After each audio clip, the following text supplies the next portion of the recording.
നമ്മൾ പല സ്ത്രീകൾക്കും മൂഡ് സ്വിങ്സ് ഉള്ളവരാണ്. പല സ്ത്രീകളെന്നല്ല, എല്ലാ സ്ത്രീകൾക്കും മൂഡ് സ്വിങ്സ് ഉള്ളതാണ്. ഈ മൂഡ് സ്വിങ്സ് ഉള്ള സമയത്ത് നമുക്ക് വേണ്ടപ്പെട്ട ആരാണോ, അത് ഭർത്താവായിക്കോട്ടെ, മക്കളായിക്കോട്ടെ, ഇനി സിബ്ലിങ്സ് ആയിക്കോട്ടെ, അച്ഛനായിക്കോട്ടെ, അമ്മയായിക്കോട്ടെ, ആരോടാന്ന് വെച്ചാൽ നമ്മൾ ഓപ്പണായിട്ട് തുറന്ന് സംസാരിക്കണം.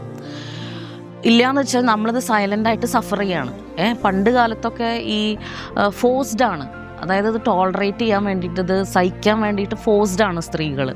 അപ്പോൾ അന്ന് ഈ മൂഡ് സ്വിങ്സ് എന്നൊക്കെ പറഞ്ഞ് നടന്നു കഴിഞ്ഞാൽ അതൊന്നും ആക്സെപ്റ്റബിൾ അല്ല. ഇപ്പോൾ എന്ന് പറഞ്ഞു കഴിഞ്ഞാൽ ഇപ്പോഴത്തെ കാലഘട്ടത്തിൽ ഇതുപോലെ സോഷ്യൽ മീഡിയ ഉണ്ട്, പലരും ഇതിൻ്റെ കാര്യങ്ങൾ തുറന്നു പറയാൻ റെഡിയാണ്. അങ്ങനത്തെ ഒരു ഘട്ടത്തിലാണ്. ഇവൻ കുറേ പുരുഷന്മാരായിക്കോട്ടെ, ആരായിക്കോട്ടെ, അതൊക്കെ ആക്സെപ്റ്റ് ചെയ്യാനും റെഡിയാണ്. അപ്പോൾ അതുപോലെ തന്നെ നിങ്ങൾ മൂഡ് സ്വിങ്സ് നിങ്ങളെപ്പോഴും നിങ്ങൾക്ക് മനസ്സിലുണ്ടാവണ കാര്യങ്ങൾ അതിനൊരിക്കലും നിങ്ങൾ സപ്രസ് ചെയ്യരുത്.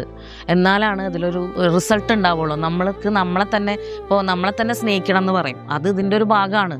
നമ്മളുടെ മനസ്സിനെ ഹെൽത്തി ആക്കി വെക്കേണ്ടത് ഇതിൻ്റെ ഒരു ഭാഗമാണ്. അപ്പോൾ തീർച്ചയായിട്ടും നിങ്ങൾ മൂഡ് സ്വിങ്സ് വരുമ്പോൾ നിങ്ങളുടെ അടുപ്പുള്ള ആരാണോ അവരോട് സംസാരിക്കണം.